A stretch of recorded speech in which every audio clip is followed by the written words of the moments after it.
Hello, and welcome to Mysteries, Monsters, and Mayhem. This is the podcast about murders and so much more. We will talk about anything strange, anything that goes bump in the night, and pretty much anything that amuses us. And on that note, we need to mention that this podcast is not safe for work or delicate ears, so do be discerning who you listen to it with. We also want to let you know that you can find us on social media. We're on Facebook and Instagram, so look for us there. I am Shannon Lawrence. I am a writer, mom, wife, student, procrastinator, and you can find me at thewarriormuse.com.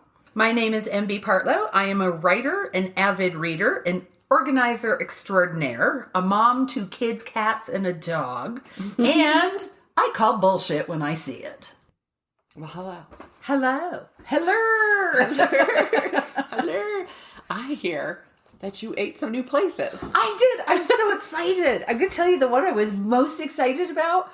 I'm ashamed to tell you that I ate there twice in 3 days. Because it's an ice cream place. Oh. What did you try? So on Circle, here in Colorado Springs, there was a Baskin Robbins near Circle and Palmer Park. That was our Baskin Robbins. You know, we weren't there all the time, but if we wanted ice cream, that was where we went.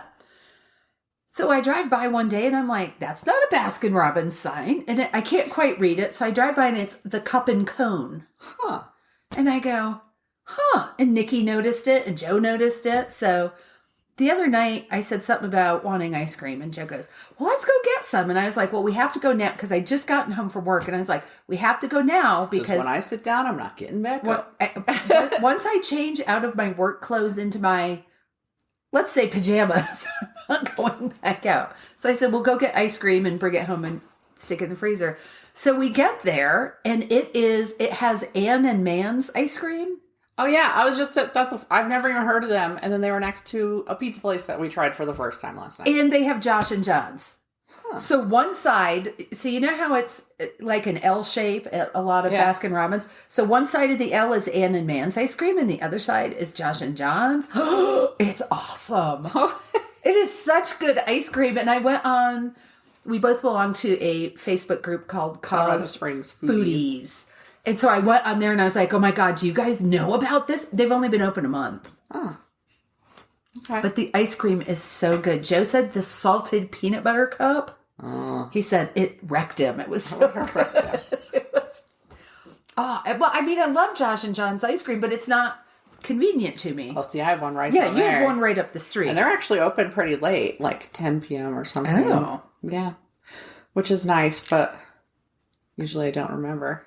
But if I'm at home, I'm probably not going to drive up to your house for ice cream. No. I'm lazy. I am lazy.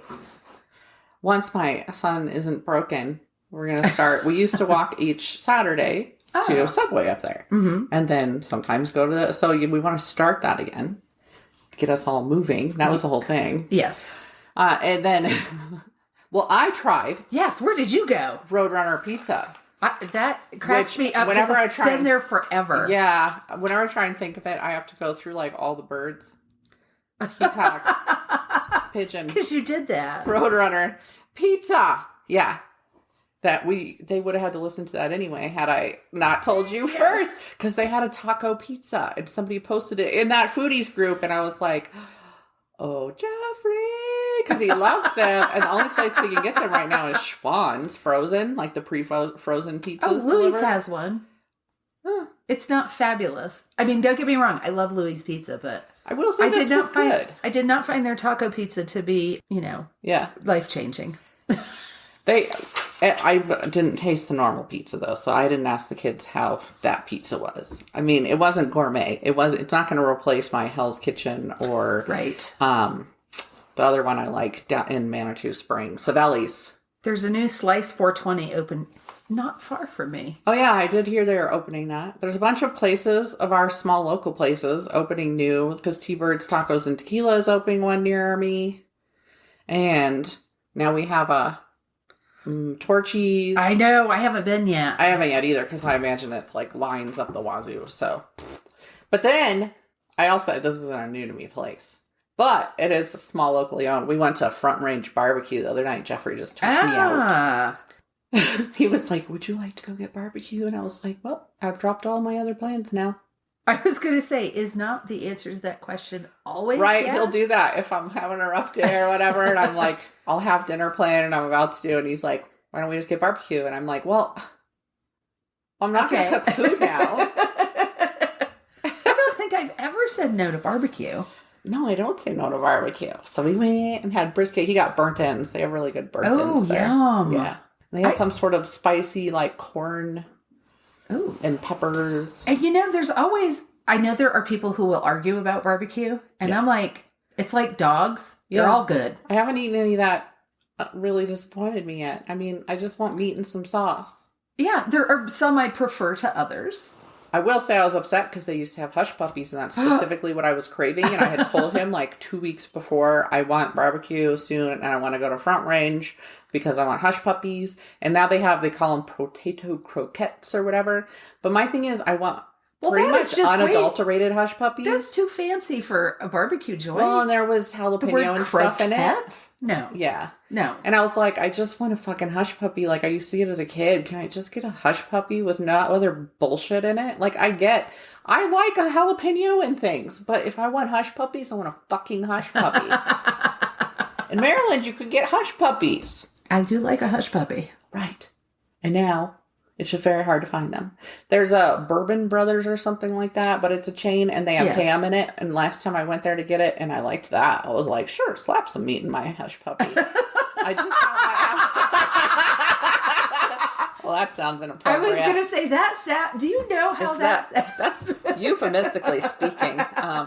I love seeing the laughs on the on the microphone. But you can tell when we laugh, especially me. Oh yeah.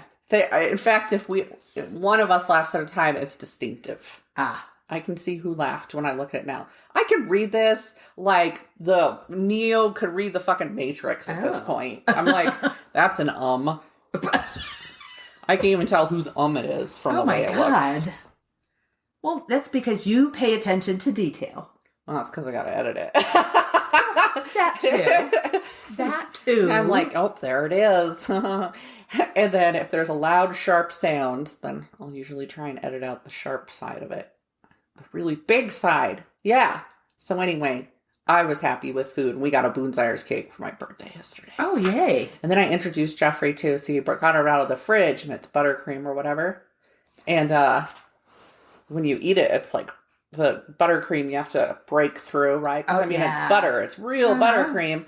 And so then later it was still sitting on the counter and I went and had it with a spoon. And he was like, what are you doing? I'm like, all right, I need you to get a spoon, take a bite of this and see what the buttercream's like when it's room temperature. And he was like, oh my God, that's good. Why didn't you just tell me to do that? And I was like, because I want a cake. And I didn't want to wait for it. I just ordered a pie and some dinner rolls from them for Thanksgiving. Oh.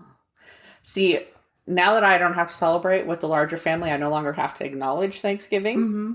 And so Wednesday, I was like, I'm still going to have an annual dinner for us or whatever. So I got like a little turkey breast and stuff like that. It's the only time I eat turkey. I don't like turkey. What flavor ice cream did you get in your ice cream turkey? Yeah. So we pick it up tomorrow. Wow. It's Baskin Robbins has a turkey ice cream cake.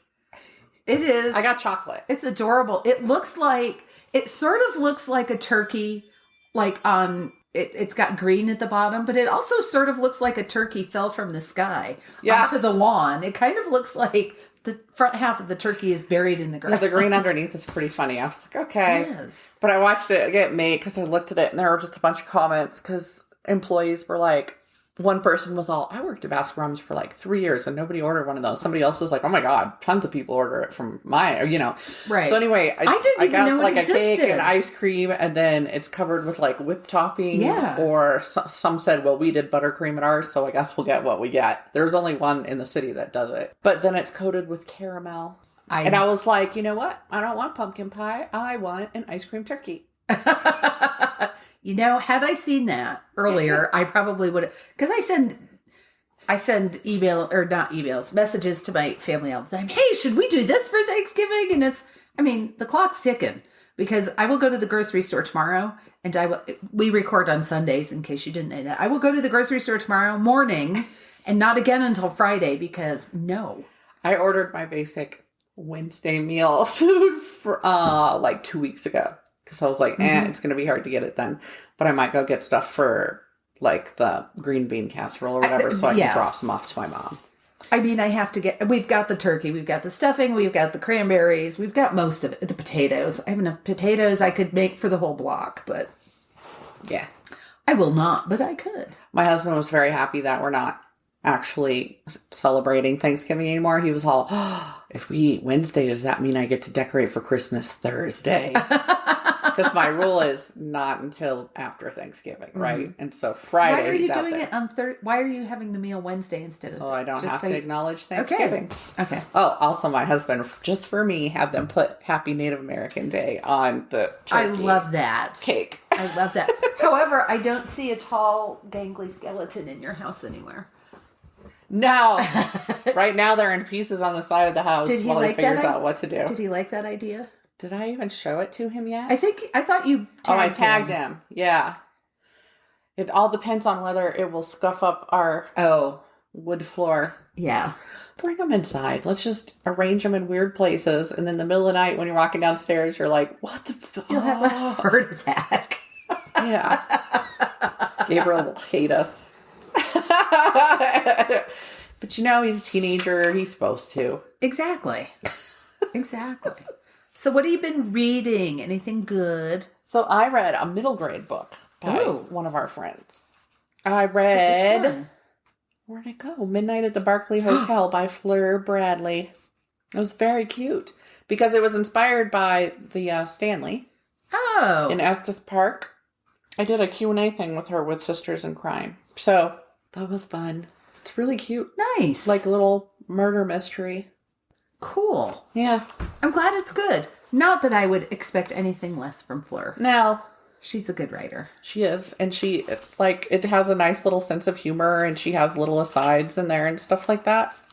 Super cute. Cool. I have kids. My kids are too old to read the middle grade books. They don't care. They were beyond middle grade books in elementary school, so. Yeah. It seemed like mine went from Junie B. Jones to Carrie.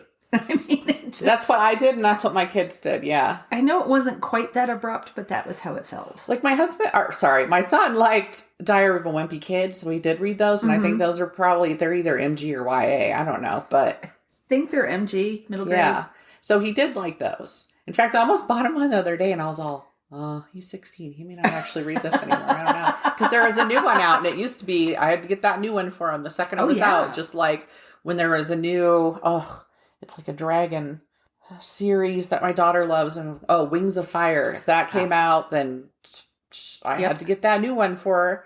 So, yeah, now I'm like, I don't know. Oh, I was that way with Lucy with the Parker Blue series about the vampires. Bite Me and something me. And I can't remember what I'm a total... I think the first one was just Bite Me, because I only read one of them, or two of them. Lucy loved those books. That's fun because you knew the author. Yes, and I took her to Pikes Peak Writers did a big book signing thing at some point, and they did it in the fall. I want to say they did it in November or December. So I took Lucy and got a picture of her next to Pam, who writes that series as Parker Blue. It was great. Lucy's like, "Oh, you know her?" I'm like, "Pam, yeah, I've known Pam forever." That's why I felt bad because I was on a panel at Comic-Con with an author of stuff that my daughter liked, and I don't remember what it was now. She loved these stories, and then there was the person, and I didn't realize it until later. I was like, why is this name familiar to me? And then afterwards, so I could have gone and gotten her a signed book from the author, but no, I didn't realize it was her.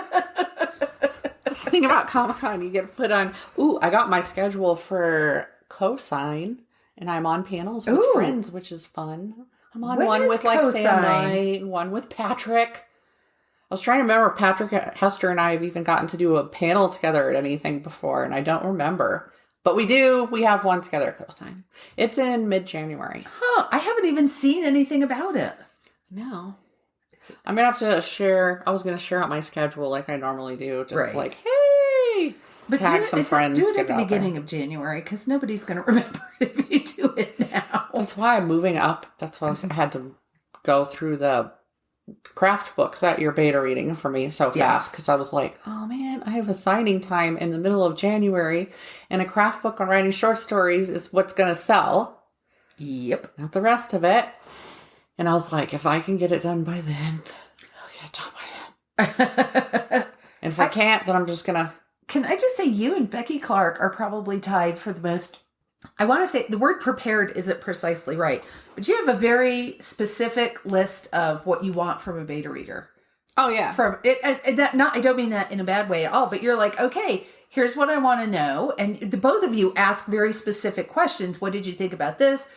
What did you think about that? And I as a beta reader, I appreciate that. I appreciate the direction as opposed to what did you think of it?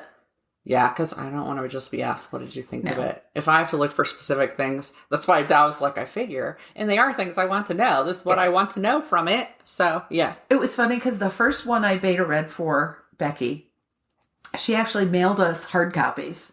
Oh, wow. Yeah. And halfway through, there's a page that says, stop.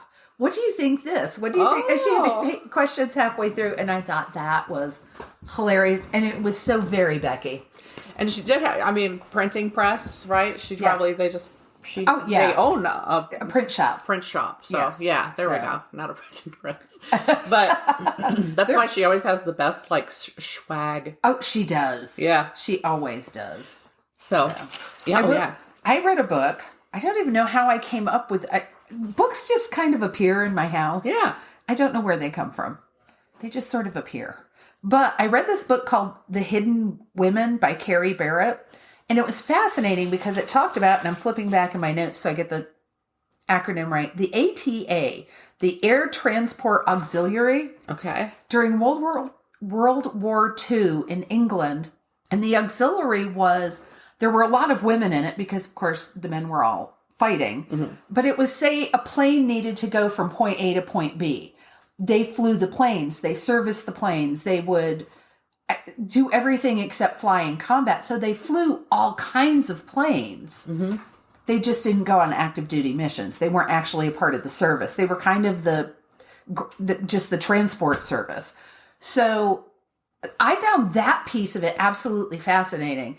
And the larger story is this woman is looking up. She works for a company.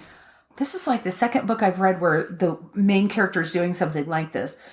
She's working for this company that does histories of people. And generally they do famous people so they can make a TV special about it. And she finds a reference to her great aunt and starts looking into it. And her great aunt was part of this. And there was a group of women who worked there. I don't know if this piece of it is true. I would suspect it's completely plausible. They helped young women in trouble. Mm-hmm. I will say if you have strong views on abortion, you may or may not like the book. They were helping women any way they could. Mm-hmm. So they were arranging adoptions when they could. But because they were flying into different little towns. Yeah. They had a network going. It was just absolutely fascinating. And who was this by again? Her name was Carrie Barrett. Okay. Cool. So I really enjoyed that one. It was, like I said, it floated to the top of my to-be-read pile. Yeah. I picked it up. Sometimes I just stick a hand in my bookshelf and pull something out and read it. Oh, yeah. Well, yeah. Because I have I'll make a little stack. And I'm like, these are the ones I'm going to read next. And then, then I usually, maybe I take from that pile. Or maybe something else catches my eye and I'm all, I'm going to read this. Or I buy something new. Because I take my daughter gets as a reward for doing certain things a trip to the Barnes & Noble once a month. And then I usually get me a book too. Or you say, I'm in the mood for.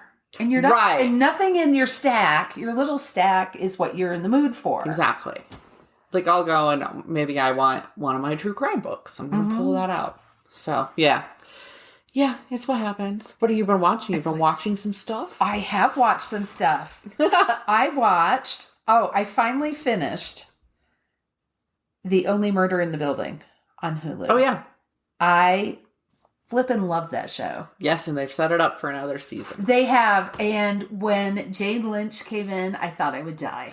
Oh, I know. Yeah. Have you finished it? Yeah. Okay.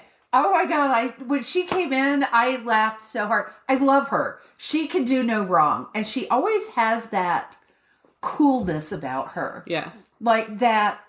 She just knows she she's has right. presence. She does. I love her.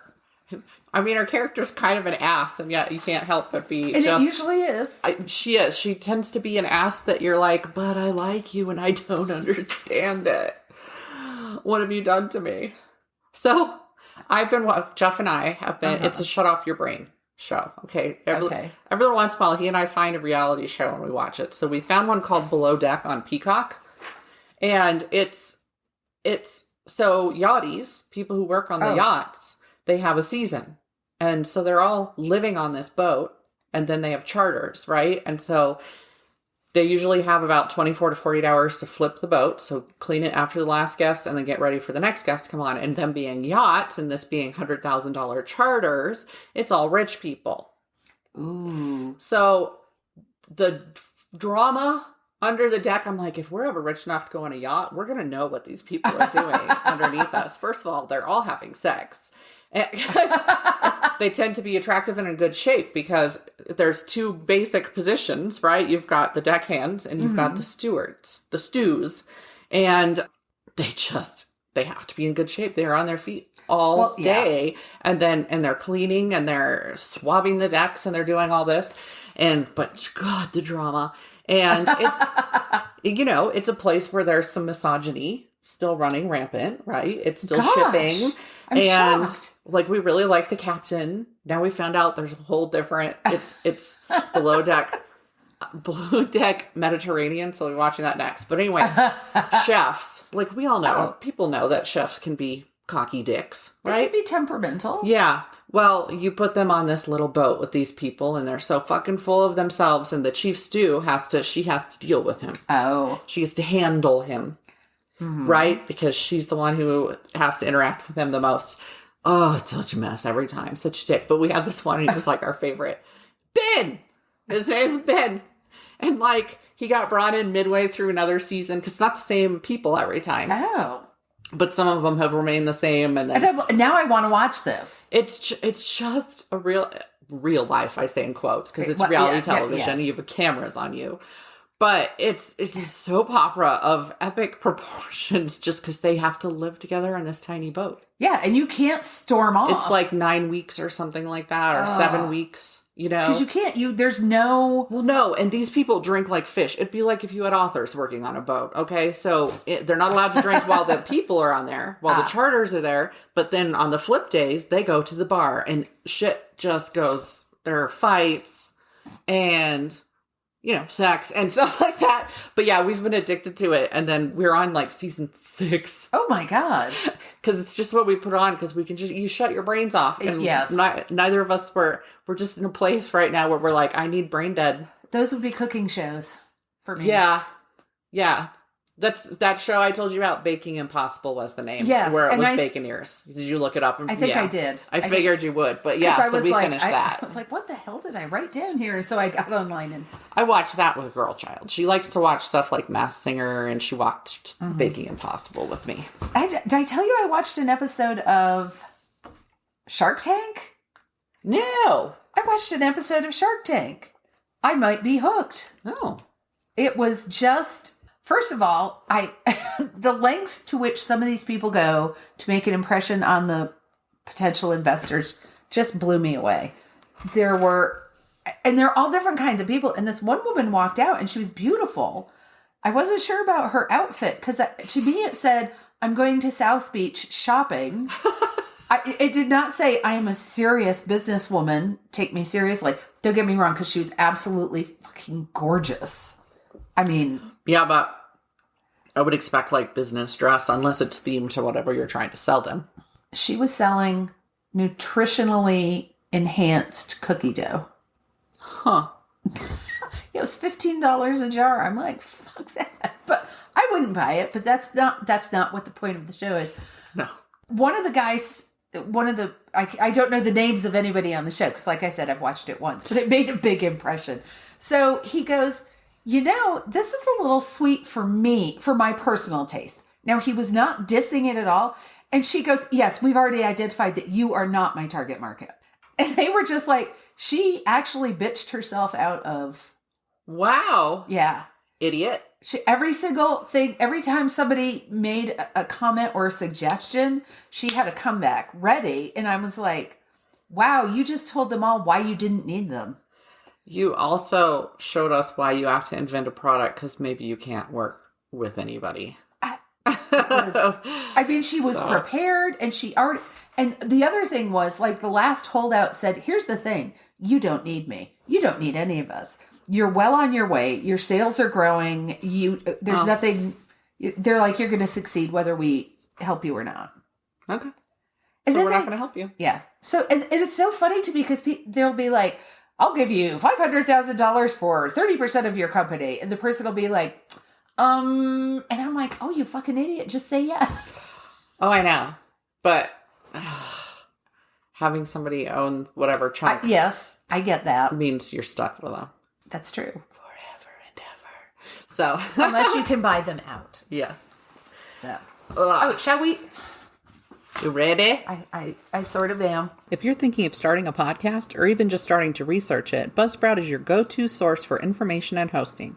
They have tons of videos and write-ups on everything you need to know about recording and distributing a podcast, and they even provide easy ways to get analytics on how your podcast is doing. We use Buzzsprout for our podcast hosting, and through them, we've been able to connect with tons of resources and distributors. Following a link in the show notes lets Buzzsprout know we sent you, gets you a $20 Amazon gift card if you sign up for a paid plan, and helps support our show. A win-win. Not only do they help you get started, but they also do small things to encourage you, such as awarding you badges as you hit various milestones. Join over 100,000 podcasters already using Buzzsprout to get their message out to the world. So this is our Thanksgiving episode. Our anti-Thanksgiving Day episode. Native American Day?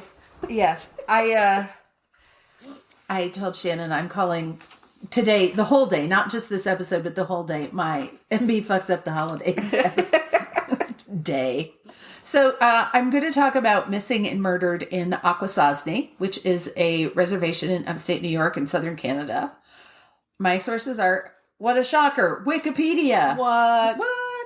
The Standard Freeholder, Mohawk Nation News, the New York Times, and CBC News, which is the Canadian Broadcasting Company or Corporation. I apologize, I can't remember what the second C stands for. Yeah. It's just CBC. It's like... Yeah, I've seen CBC somewhere. I mean, I don't think I've used it. Wait, it might even be on my sources for mine. I don't know. Oh, yes, because you're going to have some fun words to pronounce. Okay, so the Mohawk Nation at Akwesasne is a Mohawk Nation territory straddling the St. Lawrence River. So it's partly in Ottawa, which the part that's in Ottawa is just an island. It's partly in Quebec, which includes an island in the very southern bit, and also New York State at the very, very, very tip top of New York State.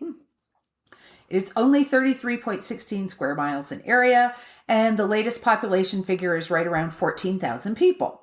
It was founded in the late 18th century. Akwesasne means land where the partridge drums, which refers to the abundance of wildlife that is found there. So here's the thing. I know some people are going, why the fuck are we talking about this? Which is that's a legitimate, why do we talk about anything? But here's the thing. There is a specific reason why I'm talking about Akwesasne. It's because I grew up in upstate New York and I went to school roughly 50 miles away. And I don't remember learning anything about it in high school or in school at all, or how it came to exist. Now, granted, I'm not 23 any longer, and I am old enough to have a sketchy memory, but I remember learning about, all the white dudes. I remember Henry Hudson and de Champlain and Jacques Cartier and Ethan Allen. We remember all of those, but I'm like, why didn't I get anything significant about this thing that's 50 miles away? Yeah. So, especially So I wrote a question. Why teach anything as insignificant as the Iroquois forming an alliance with the Mohawk, Oneida, Cayuga, Onondaga, the Seneca, and later the Tuscarora, which formed the Six Nations, which was actually the first democracy in the Americas? Oh, why do it? Yeah, that's right. I said it. The first democracy in the Americas. Hello. It was here before we were. Oh. No comment. Yeah, I know. You could just sit there and roll your eyes hard at everything. They'll get a really good workout. They're going to roll right out of your head. And yes, I did pronounce those names correctly. So, You did? Well, because there are a lot of counties in New York named after those, and rivers and lakes. And so you grew up hearing them. Yeah. So anyway, so back to the present. Back to the prescience. I can't talk today. I tried to. Before I left to come over here to record, I tried to say to Joe, I was still in my pajamas. So I tried to say, I'm going to get dressed before I go. And what I said was, I'm going to get married before I go. To Shannon. And he was like, He was like, huh. I have things to say. He's like, so do I need to dress up for this? And I was like, I don't know where the hell that came from. Okay, so back to Akwesasne. So despite the fact that this crosses the U.S.-Canada border, the residents do consider themselves to be one community because they were here first. Just because we put the border in doesn't... Anyway, but they are required to have separate police forces on each side of the border. Yeah, I was going to say, I would be just interested in knowing how law, all the legalities and stuff work, because it's a sovereign nation, so... Yes, it's a sovereign nation, and it's way fucked up, because sometimes...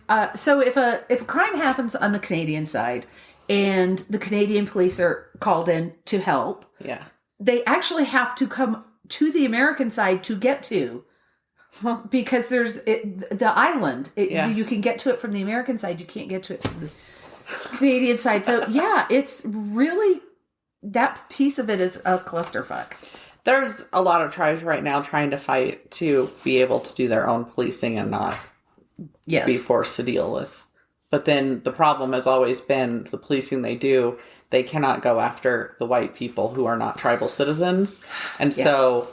most of the crimes committed are white people. Mm-hmm. Most of the violent crimes committed are white people going on to reservations, whatever, and committing the crime, and then they can't and leaving prosecute them. You know, it's a mess. Yeah, that's dumb.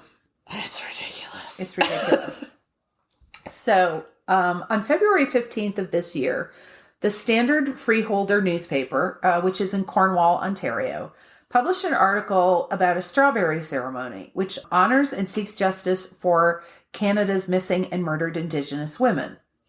And there's a local support organization who and Tyrese Point is a co-founder of this organization, pointed out in this article there are currently 37 missing or murdered men and women in Akwesasne alone, which that's a big number for a very small area. Yeah. So...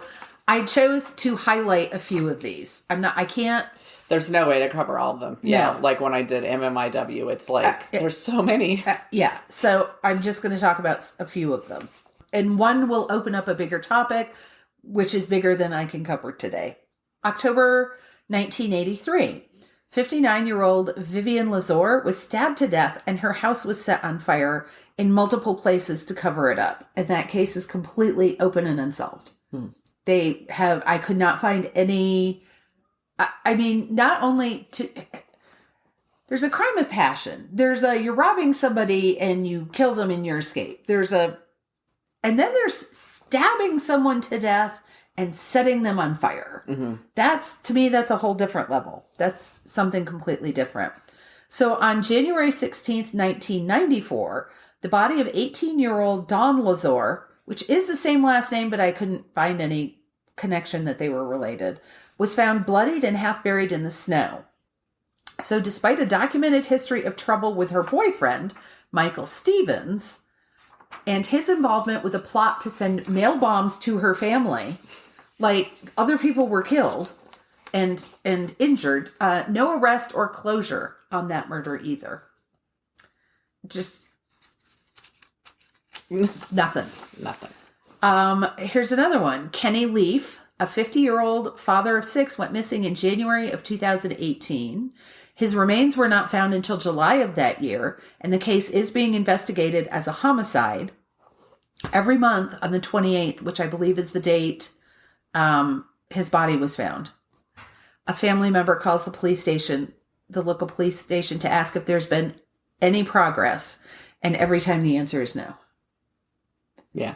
He just went missing, and he was an active member of the community. I'm not saying he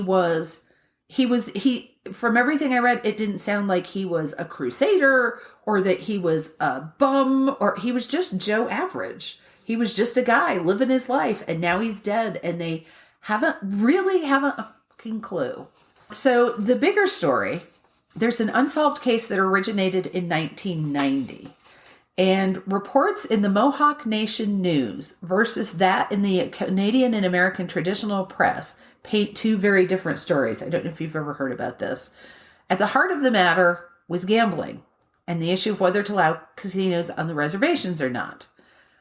So that's a topic that I don't think it would take many series to cover. It does. I've had friends say shitty things about how they shouldn't be allowed to have the casinos, and it goes much deeper and nastier than that. Oh, yes. Yeah. But for the ones that do have casinos, it is a good source of income, and people should be happy that it reduces the funding needed from government. So the matter seemed to, at this particular point in time, seemed to divide some of the people who are some of the Mohawk people, because they wanted the jobs, they wanted the prosperity, they wanted the income, mm-hmm. but at the same time, they were afraid of it bringing in organized crime mm-hmm. and allowing that element into their homes and into their lives. I can't fault them for... Which it does, and also depending on the rules set by each nation, mm-hmm. it's... A lot of times they end up with somebody who's like 1/200th. Yes. Yes. Owning the casino, and they don't keep the jobs and stuff. Like Spirit Mountain Casino in Oregon, with Grand Ronde mm-hmm. United. It's a federation of tribes. The jobs go first to natives. Mm-hmm. Period. That's the rule. Is that they're trying to keep that money. That money is meant to stay on the reservation. So. Yeah, but they have rules then, and it's stated in their job postings and stuff like that. Native first. I mean, if we can't fill it otherwise, then we'll hire outside. But right. But not all of them do that. Well, so I understand that the people are conflicted about, do we want this or do we not? And I can understand how that would create tension. It's like any town where... because Cripple Creek has been a bone of contention. Yes. So for people who don't know, that's in the mountains in Colorado, and it has nothing to do with the tribe or anything like that. Mm-hmm. It's a white people town. But like the people who live there are very mixed on... Yeah. And every time they have to change rules because they changed... I remember we voted on something just a couple of years ago about something... or maybe it was where the money goes or something like that. Are we going to allow this kind of gambling? Are we going to allow that kind of gambling? Are we going to... Yeah. Right. There's always stuff. And of course, if you're in the community, you're subject to dealing with all the people. And there's a lot of crime that happens in Cripple mm-hmm. Creek because my brother's a cop up there. You know, it's a high meth town too. And because it draws all kinds. Yeah. So, yeah. But so you've got the internal conflict, and then you've got the conflict that gambling wasn't legal in New York, but this is a sovereign nation, so it's not under the government rule, nor may I point out, is it under the FBI rule, although they apparently would like to get their fingers in there. Oh yeah, of course they would. As well. So I even said I'm not debating the pros and cons of casinos. No, and there are both, and there will always be. Yeah. Yeah. There's But I would say, if you are interested in the topic, make sure you are reading some of the native written coverage on it and not just what. Yeah, mix it up. Diversify your sources. Which is good advice for every topic. Right? Oh my God. It's like, Good God. diversify your sources. That's just the rallying Otherwise, cry. yeah, we all just get into that narrower and narrower. So, traditional media reported that the Mohawk warriors, yes, there were air quotes, I hope you could hear them, were violently pro-gambling and would attack anyone who opposed them with long sieges filled with automatic weapons. Huh. Despite the fact that during one such attack, hundreds of thousands of rounds were reportedly fired. But no one was injured. There were no injuries. There was no property damage. You know, like the stormtroopers in the Star Wars movies. That's what I'm envisioning. They just fire and fire and fire. They never hit I don't know what anybody. they're firing. They're just pew, pew. Just, anyway. No aim on this reservation. No aim. Yeah. I'm going to give you a crack at this word. Oh, God. I did not live in New York. No, you did not. There's no reason. So I'm probably going to skip it because I don't want to. Rotus Kinrakete. Thank you. That is a Mohawk title that translates to "they carry the peace," Woo! but was translated by the English speakers to warriors. Oh, Jesus. Yeah, that's the word. That's the title. Which is the complete opposite of they carry the peace. Uh-huh. Yeah. Uh-huh. So, at this point in time, Mario Cuomo was the governor of New York. Mm-hmm. And he was asked to send in the National Guard. And it sounds like he had a very balanced view here, because he was like, no, this is an internal Mohawk matter and I don't want to make it worse. He actually said that. Wow. This is internal to the reservation and they don't need us coming in. Now, apparently the Canadian government wanted to come in, but couldn't without the Americans. So he said no. So, because he was like, I think he said, somebody was like, well, 200,000 rounds of ammunition were fired last night. And he said, what were the casualties? And they're like, well, there weren't any. And he said, well, it sounds to me like they weren't trying to hurt anyone. I mean, you can't fire. Yeah, anyway. So at that point in time, Cuomo was doing a weekly radio show. And that's where that comment came from. Somebody called in and said they were firing on homes. And he said, well, But, yeah, I'm just curious about it just because I literally read posts and blog posts by people who believed the black people are coming into our neighborhoods and they're going to kill us. That happened, a year ago? Wasn't that when that fear thing was going around? That's something people do. They scare the white people neighborhoods into thinking that this minority army is going to come in and murder them all, and that's how they get them to be anti them. Yeah. So now I'm wondering, was one round fired? Yeah. So apparently somebody called in at the end of the radio show and asked, what would it take to get the National Guard sent in? And Cuomo, I believe kind of off the cuff, I don't think this was a prepared answer, said dead bodies. Mm-hmm. And guess what? By the end of the night, there were two. There were dead bodies. There were only two, but there were two. 28-year-old Matthew Pike had been shot in the back, and the second man, J.R. Edwards, was shot in the waist. They weren't, it's not a big area. They weren't found like right next to each other or anything, but they weren't that very far apart. One man happened to be pro-gambling. The other was anti-gambling. And it has been 31 years, and the case is still open and unsolved. And were those two individuals white individuals? They were not. Okay. The New York State Police, not the National Guard, but the New York State Police were allowed on the reservation to investigate, but turned up exactly nothing. At one point in time, they did arrest, or held at least, the editor of the native paper. Huh. On hearsay, it would appear that it was just like people goes, yeah, that guy did it. And so they arrested him, but there was no evidence to hold him. Yeah. And so it's appalling, the difference between the coverage of the newspapers. Oh, yeah. And I'm not saying that there isn't any exaggeration or attempt to sway opinion on bias. Both sides. Yeah. There is. Everybody has a bias, but you have to recognize your bias and work with that. So I kind of just wanted this piece to say, this is going on all over the place. Yeah. This was going on and I wasn't even aware of it. And I wanted to segue into the piece that you were doing, because I know you talked about, what's the highway, the MMIW. Oh yeah, the first the high. It's piece. just the Highway of Tears is what they call it, but I don't remember what the actual. Where is it? Do Do you remember? Ooh. No, I'm trying to remember which provinces it covered, because I think it went through 2 provinces at least.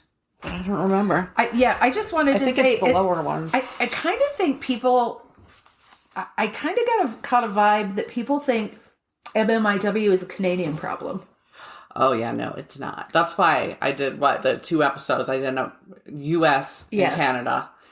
And I was trying to avoid saying American when it's versus Canada, because they are also North American. Yes. But it is our regular lingo, right? But yeah, no, it's... And Canada will quickly point down here and be like, they have a problem with their natives. So we both do it, and it's ridiculous because it's all the same thing. It's all part of the same problem, and it shouldn't be happening. All right. Okay, so your turn. I'm doing the Saskatoon Freezing Deaths. I fell deep into this one. Don't worry, I didn't pass all that along. But there was some really interesting... I got sucked into a paper on the long-term effects of colonization, which is where the damage, God. like the alcoholism and all of that comes from, why the poverty is still running so rampant. It's really interesting. But obviously I didn't do that. But anyway, so my sources were JSource, the Star Phoenix, final report of the Commission of Inquiry into Neil Stonechild's death. I did read the... Wow. I read chunks of it, by the way. It was 8,000 final pages. Oh my boiled God. down to 500 or something. Anyway, the link will be out there if anybody wants to read that. Yeah. Because I read through it for interviews with people. Indians with a Z.com, Injustice Busters, Saturday Night, Project Muse Report, It Happened More Than Once. That was the colonization one. Very interesting. CBC News, Wikipedia, Maclean's, and Grunge. And so that commission and that Project Muse, those will be listed with the sources if anybody wants to sink into a really big hole. Mm-hmm. But the It Happened More Than Once is just really interesting because it goes into the damage of colonization and what people don't understand about the long-term effects of that. Because people are always, well, why are they all alcoholics? Why are they all this? Why are they that? Why can't they just move off and get a job? Why, and it's like, it really covers the long-term trauma.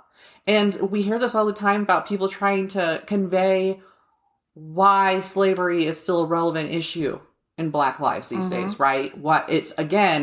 It's kind of a type of colonialism but they were brought here, right. and that gets passed down because that damage takes a really long time to move out of.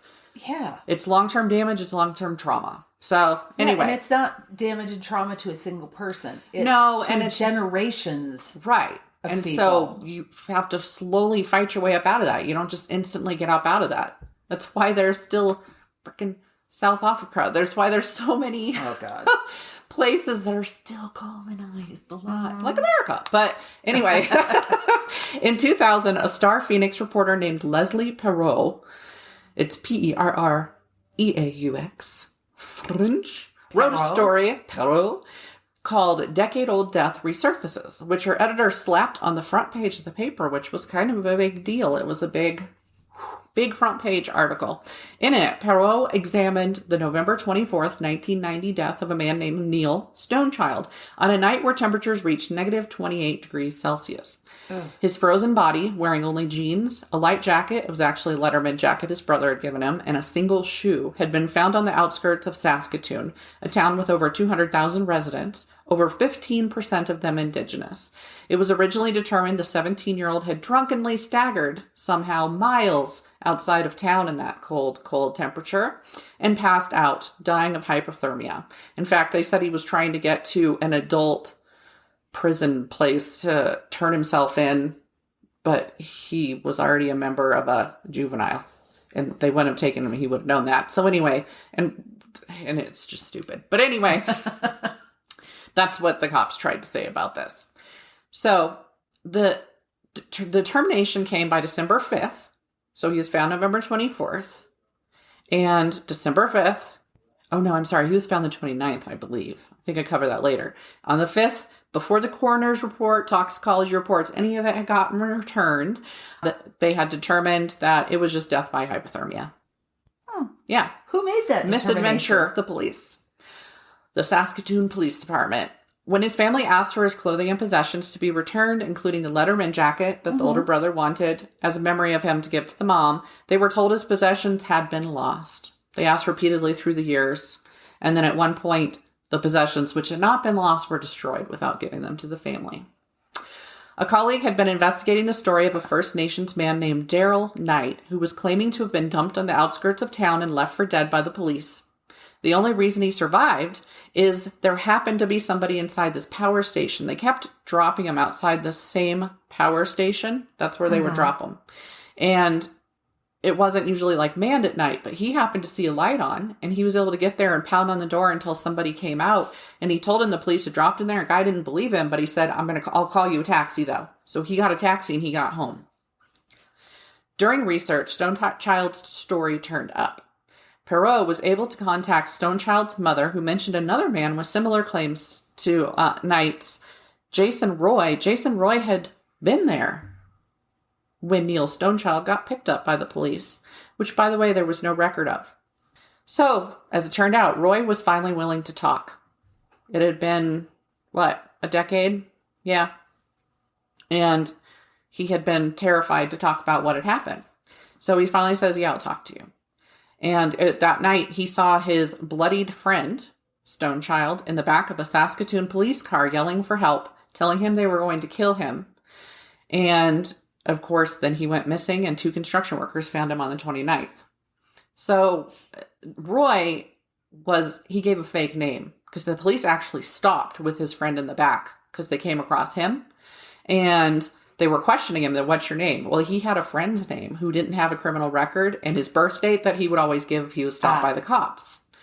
Because he was into little B&E. He and Stonechild both were. They did some minor crimes. They would get drunk and disorderly, that sort of thing. So he had a record, and he said they were looking for him because he had broken probation or something like that. So he gives a fake name. They say, do you know the guy in the back? And all he sees is blood on his friend's face. Looks like his nose has been broken. His friend is yelling, they're going to kill me. And he says, nope, I don't know him. Because he didn't want to be put into the back with him. Well. Yeah. So, anyway, ultimately, Peril's digging would lead to a massive investigation by the RCMP, the Royal Canadian Mounted Police, into the local police force, who had been refusing to admit to or investigate suspicious deaths like Stonechild's. Not only did the local police buck against Peril in the investigation, but locals fought as well. And we saw that when I was talking about like the MMIW cases and stuff like that. The second you start saying something like this has happened, the townspeople go, those people are trash. They cause all the problems. Yep. So there were claims that the investigator and the paper were trying to start a race war by making allegations against the police. Victim blaming ran rampant. That's what they do. There were complaints about the Indigenous population and the trouble they caused and how much they cost the government. And, if they just weren't here, then we wouldn't have any of these problems, and they do it to themselves.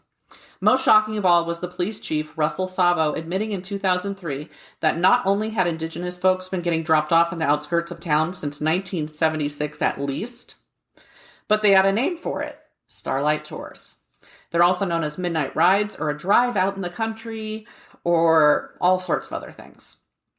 While most of these common incidents don't end in death, it appears at least a few have. It has been explained as a way to lower arrests of natives and avoid paperwork while letting them walk the drunk off. Or walk their anger off. Or walk the high off. So it was actually an incredibly commonplace thing. And getting further into it, it was basically, there was no apology for it. It was, you know what? It avoids paperwork. You guys get mad because the native arrests make up such a high percentage of arrests, so this way it doesn't happen.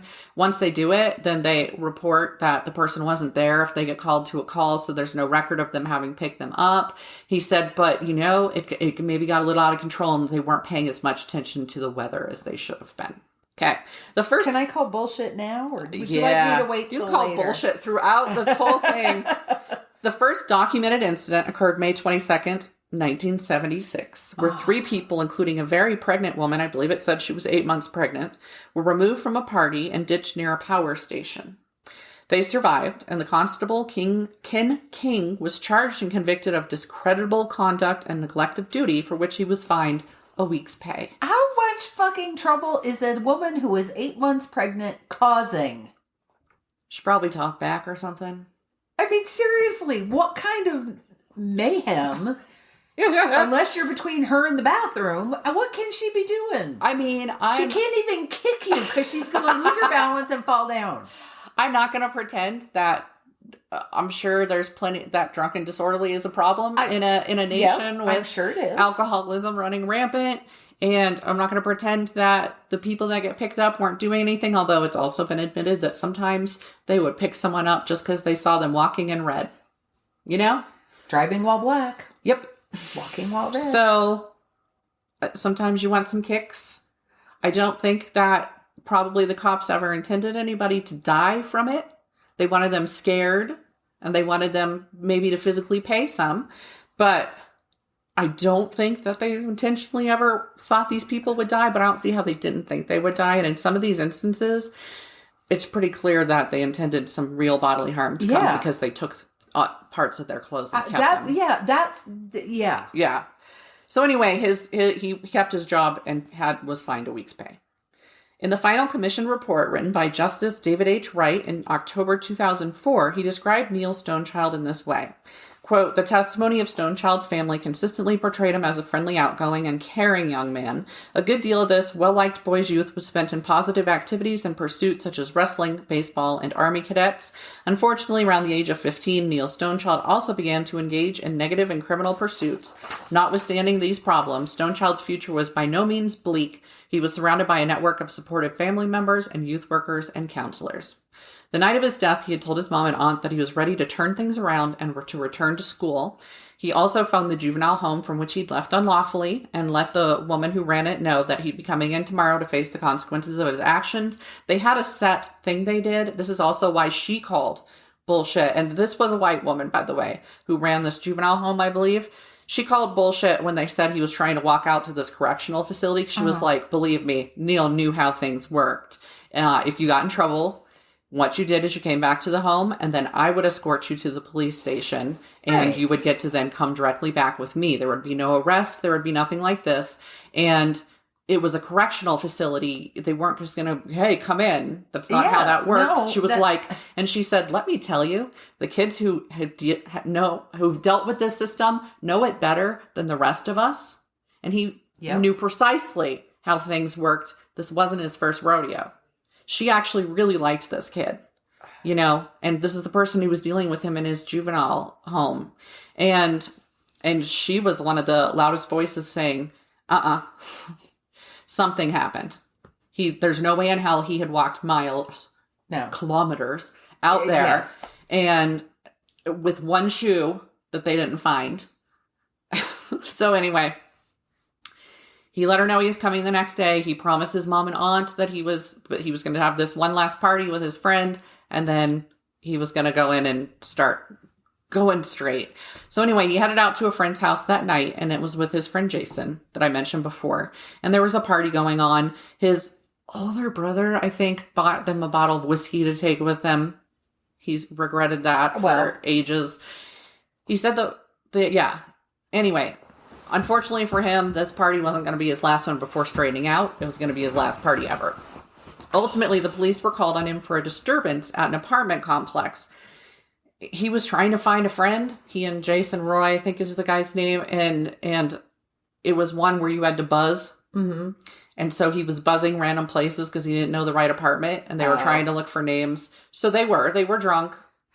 And they were buzzing the apartment. So there was a disturbance. They were legitimately misbehaving. They weren't killing anybody, but no. Harsh sentence. That was the last his family saw him until the funeral, where they observed a gash on his face and marks on his wrist. There were also bruises and other abrasions on the visible parts of his body and his face. The woman who ran the juvenile home felt his nose looked broken. I have seen his death pictures. His nose is broken. And she mentioned those other bruises and scrapes being visible elsewhere on his face. She actually questioned the authorities about it. And they told her, that's just what happens. That's hypothermia. That's what happens to frozen bodies. It just looks like Nuh-uh. he was, yeah. Yeah, the snow beats you up. The cold actually literally just beats you up and breaks your nose. And he was face down. But here's the thing is Jason had seen those marks on his nose when he was in the back. They had busted him up before they put him in the car. Because Jason was they were both walking around doing the buzzers together. And then they got into a fight. And Jason turned it like an argument. Because Jason was like, it's cold. I want to go back to the 7-Eleven. Interestingly, the 7-Elevens are mentioned a lot in these stories because since they stayed open, they were the only warm place people could go at night. Oh. And so Jason was trying to get him to go back and warm up. And he was like, no, I want to find their friend. I'm not going to throw her name out there, but they were trying to find where she was. She was babysitting. And since he was going back in, he wanted to see her and whatever. Yeah, and so anyway, Jason was like, I'm fucking cold. I want to go back. And he said, no, I'm going to keep looking. So Jason kind of started leaving. And then he was like, oh, I wasn't really comfortable leaving him. And I thought maybe if I stayed with him, I could convince him to come back to the 7-Eleven with me. And so he turned around and tried to chase him down. By that time, he'd gotten into one of the buildings. And so he couldn't find him. And then as he was walking around looking, that's when he ran across the cops later.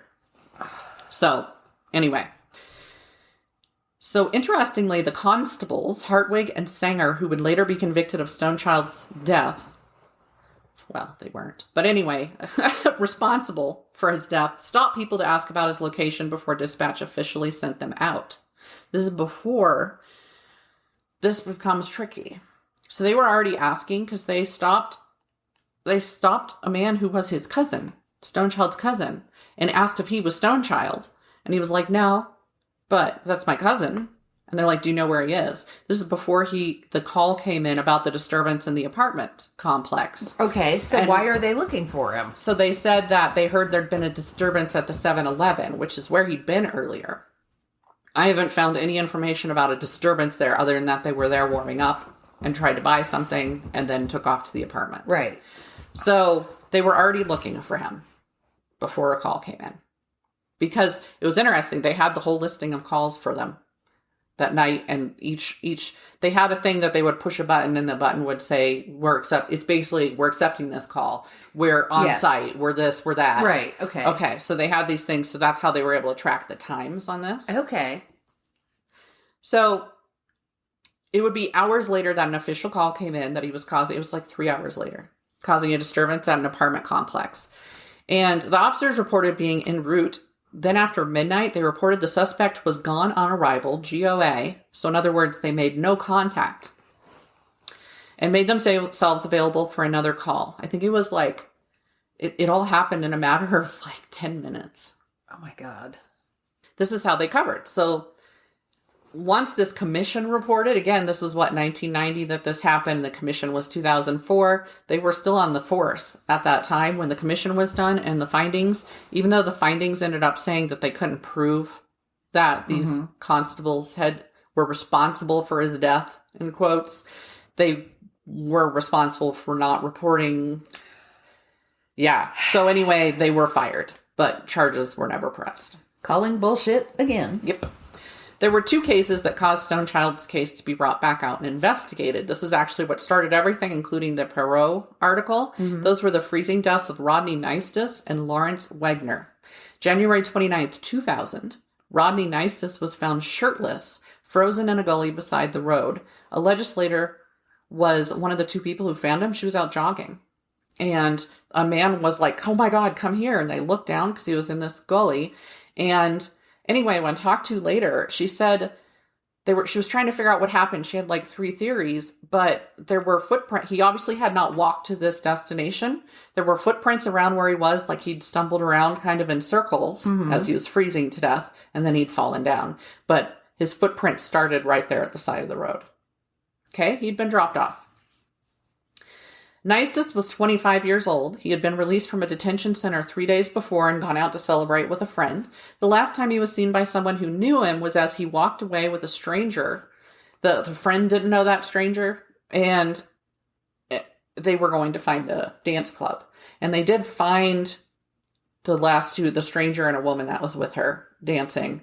And she had made him leave once they got there, and so he left. And he was identified by the tattoos on his body. His brother said they'd been in and out of foster homes after their parents split up and that there'd been abuse in one of the homes. As he said, quote, "We were 7 or 8. A little old white lady used to whip us with willow branches and lock us up because we were late coming home from school," end quote. They got caught trying to break into a house and were sent to a group home actually run by Indigenous people, but it quickly closed, didn't get funding, and the brothers moved into an abandoned house that they found. And they just supported themselves there. February 3rd, only days later, right? Because the first one was January 29th. Lawrence Wegner was found by rail workers. He was 30 years old, a college student, and he was last seen talking to police outside wearing a t-shirt and jeans, no shoes, but wool socks. He had been doing drugs with friends inside. He was witnessed being pushed into the back of the squad car, and that was it. They never saw him again. When questioned, the officers involved said that a disturbance had been reported near this hospital where they picked him up, but they'd never seen Wegner. They said he must have walked the 6 kilometers from where the disturbance was. 6 kilometers. He walked in his socks No. to where he was found in February No. in Canada. No.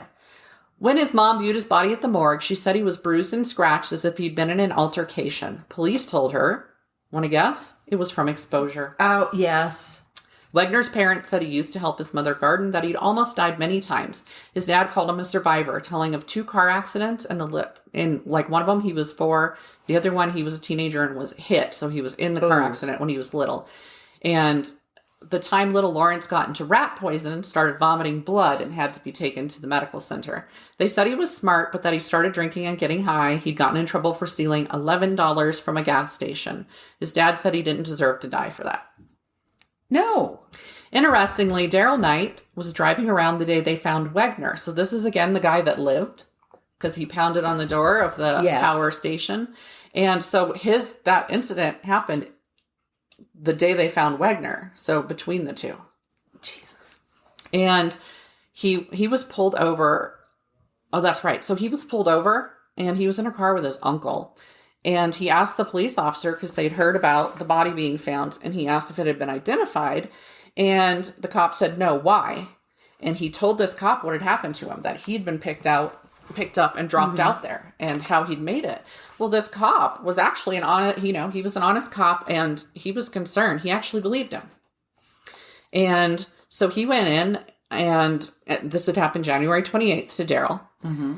And that was the day before Knight died. So Knight told the officer, and Officer Ehalt went straight to his chief, Dave Scott, and told him what Knight had reported to him. Because with these 2 bodies being found, he was like, this sounds like this must have happened. He was like, this needs to be looked into. So they actually brought Daryl Knight in and talked to him, and they started an investigation. 2 officers did admit to having dumped Knight, and they were suspended without pay. Chief Scott then requested an official investigation by the RCMP. They then also included Neil Stonechild's death, as well as the deaths of 2 other men after being released drunk from police custody, Darcy Ironchild and Lloyd Dustyhorn. Their cases were actually a bit different. They weren't dumped outside city limits, but one of them was found frozen to death in the doorway of a locked apartment building 3 hours after police dropped him off. And the other one was dead in his apartment a couple hours after the police dropped him off. So while they weren't the Starlight Tours or whatever, it was thought it showed an ongoing problem with police in regards to their treatment of Indigenous men who were on a substance or something like that, where they might take a white man to the drunk tank. They drop them off in the cold. So, that's Neffy scratching something. After the investigation was made public, a man named Rodney Whaling came forward to say that he was taken out to the same area as the bodies were found, near Queen Elizabeth Power Station, and dunked into the river by police. They actually forced him into the water multiple times, but then they actually drove him back into town. It was because he'd been caught sniffing paint thinner by them, and that was in 1995. During these investigations, the lawyer Don Worm, a Cree native, received threats, as did Daryl Knight and Jason Roy.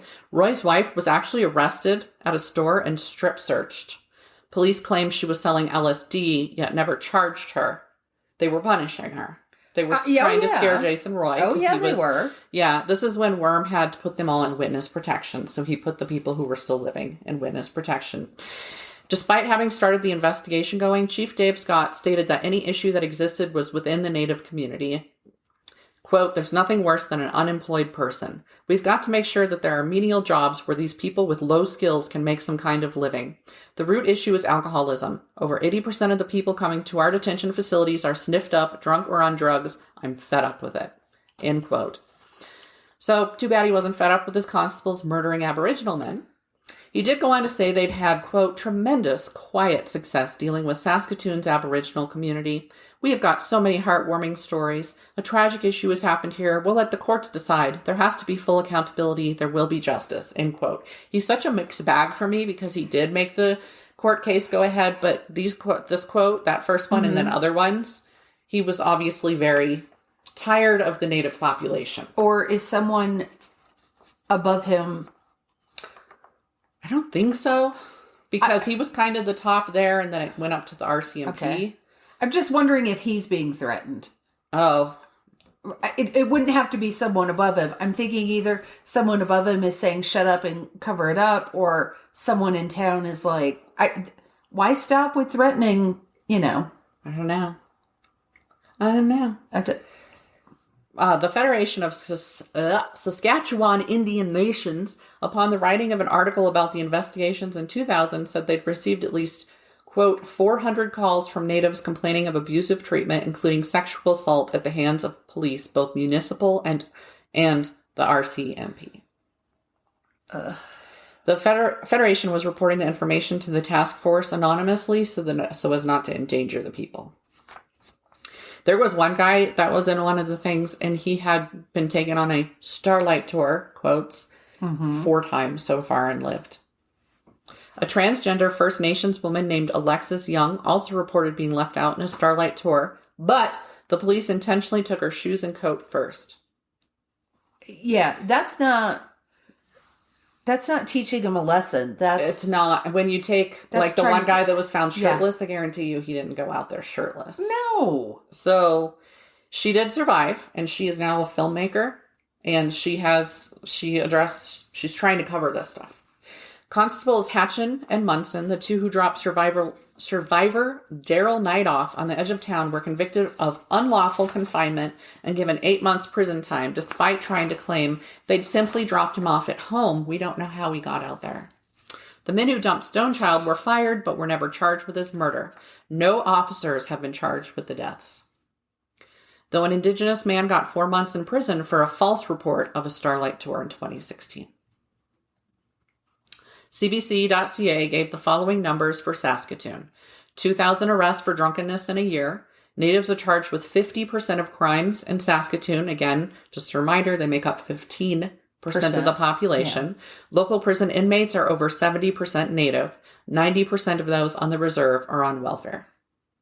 Yellowhead Institute reports that Indigenous persons are 10 times more likely to have been shot and killed by a police officer in Canada. For the record, the Institute also found a Black person was 20 times more likely to be killed by Canadian police than white people.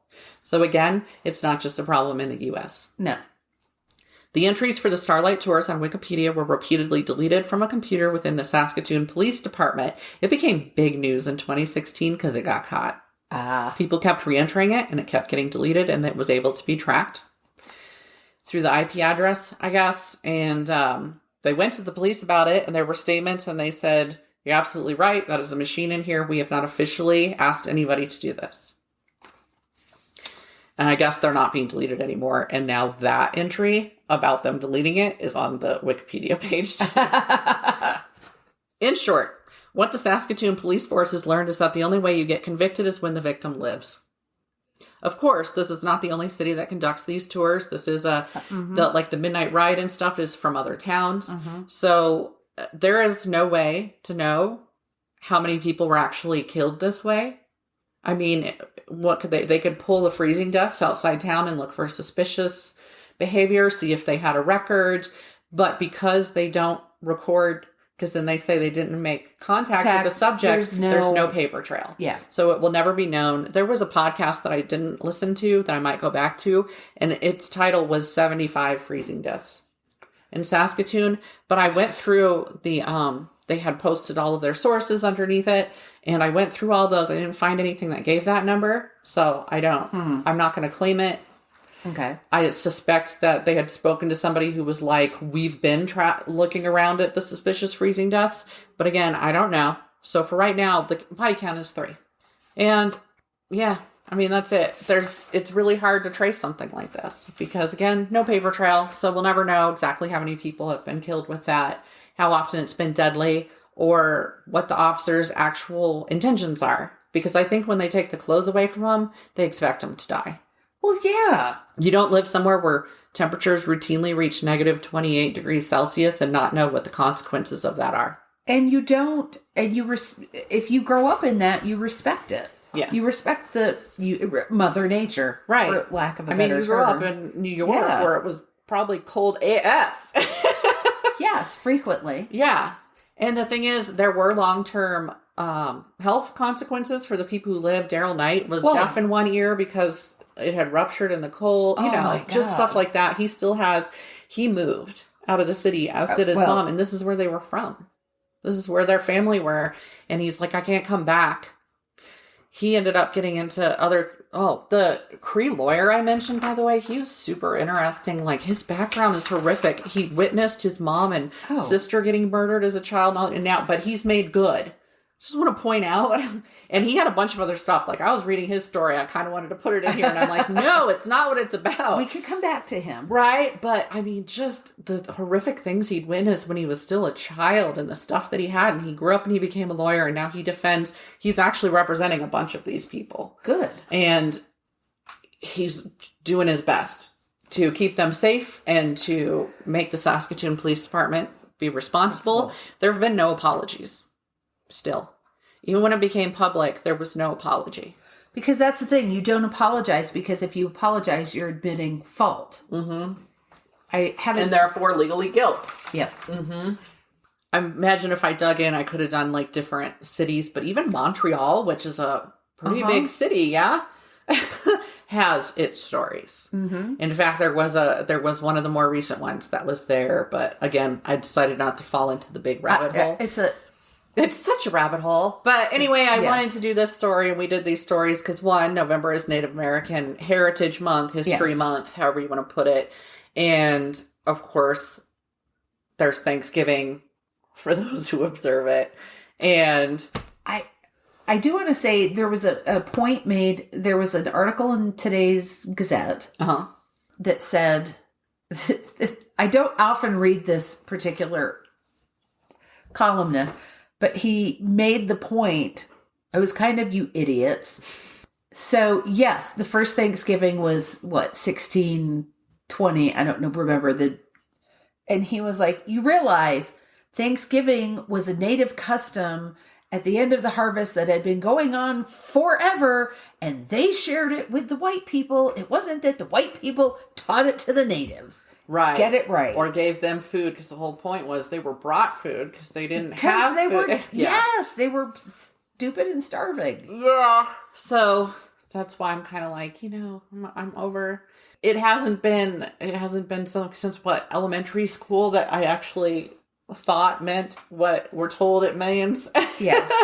But then I was like, well, I still like the family together time and food, so we'll do it. And now I don't have to.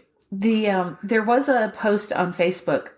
Someone said, it was not a native person, but someone said their children were told, their daughter, I believe, was told to come to school for like a Thanksgiving dressed as an Indian. Yeah. So she had the MMIW t-shirt on and the red handprint on her face. And it was a little girl. Yeah. She was little. And I was like, you go. That's awesome. Yeah. I know, I remember being in, first grade, and I was so distraught when they told me I had to be a pilgrim, and I was like, but I'm not a pilgrim. Bearing in mind, I was arguing from a first grader's point of view, and I was like, but I am an Indian. I don't want to come dressed as a pilgrim. I was so mad, and I probably sulked, that whole day. And then, of course, as my kids got older, I was like, they better not.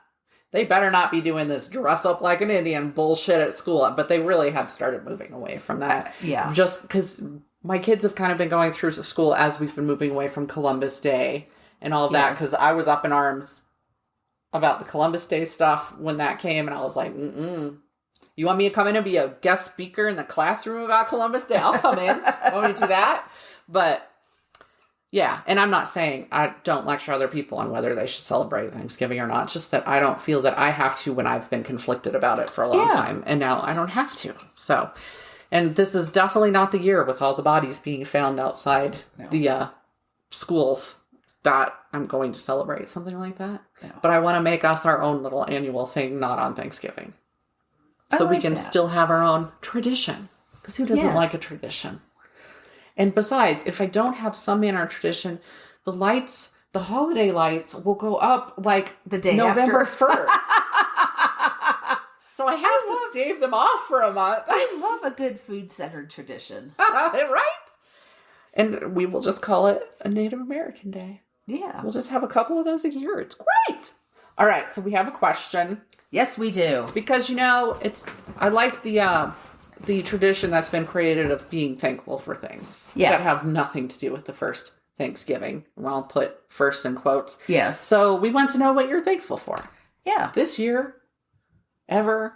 I know it's hard this year probably to come up with a lot of things you're thankful for, but there are always things. I think it's a little bit easier this year than maybe it was last year. Yeah, sort of. Well, last year, thing one had COVID at Thanksgiving. Yeah. So, yeah, for you, definitely then. Yeah. Last year I was so busy because the year before had been pure hell for me, right? Uh-huh. And everybody was like, this is the worst year ever. And I'm like, no, it's fucking bad. Yeah. 2019. Right. That was a bad year. Sucked fucking hard. Right? And then things just went further to shit, and it was just confirmation of how bad it sucked. I was kind of like, staying home alone in 2020 was sometimes okay. But yeah, tell us what you're thankful for. I've been thankful for plenty of things, like having a home to be in during the pandemic, first of all. Yes. Oh, that was something else that came up when I was just trying to look up Saskatoon Freezing Deaths. Is right now, because of COVID regulations at the shelters and such limited shelters they have, they have had a ton of freezing deaths. People in general, not just... Right. Some of them are clearly native because of the population, but... That's terrible. Because of the rules, they can only have like 1/3 of the people they could have in the shelters. And so they're trying to get the city to set up like at least just like little warming places. And they said Saskatoon has been absolute shit about setting it up. So this has nothing to do with what else I wrote about. But honestly, Saskatoon could do better. Saskatoon does not sound like they don't give a shit about people. No. Who do you turn They're away? begging for like people who own buildings and churches and stuff like that. Can you let them in? I never understood if church is there to help, why when nothing happens there at night. I get that it gets fucked up. I understand. I have read all about what the homeless do. I fully acknowledge a lot of them are mentally ill, or they're alcoholics, or they're this or that. Not all of them, but a lot of them. And that's why they've lost their jobs and are in this situation. And I understand that they would probably do shit. But if you have somebody there mitigating that, and if a church can't find enough volunteers to clean up each day. Well, there are organizations that are called churches that get all the tax benefits of being called a church. But don't do anything churchy. They don't hold services, and they don't provide anything to the community. Huh. Gee, who might I be speaking of? Huh. Well. But yeah, I totally agree. Because there are churches that try. Yes. There are churches absolutely.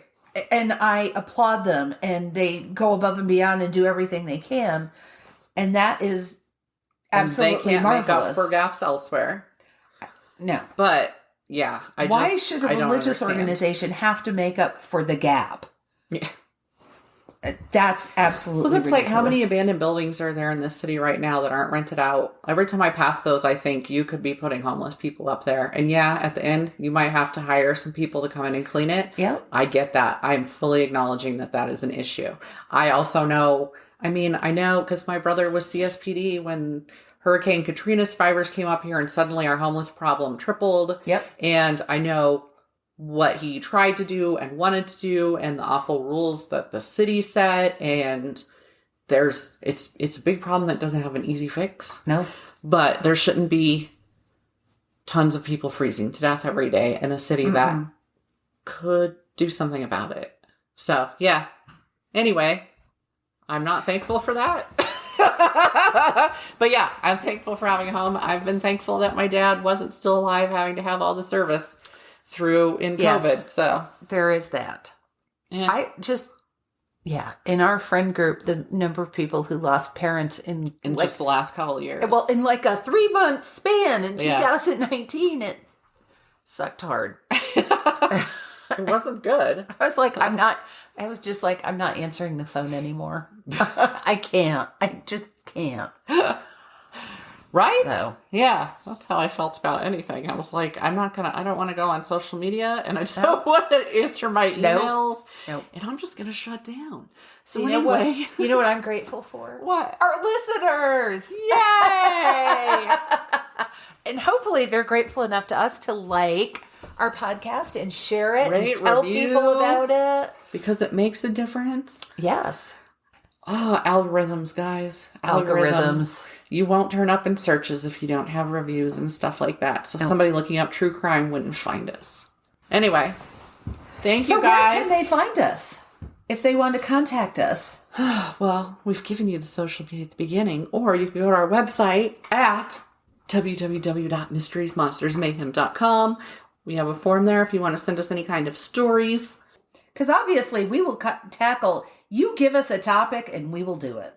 We'll just chalk out our asses. And you can also send us an email at mysteriesmonstersmayhem@gmail.com. And we look forward to hearing from you. And we have such exciting things for you for next week. We do. It's going to be fun and entertaining. I need to work on my evil. Yeah, that. I need an evil laugh as opposed to just my big, gross, funny laugh. Listen, a person's laugh is a person's laugh. You That's take it true. as it is. That's All right, true. guys. We'll see you next week. Bye.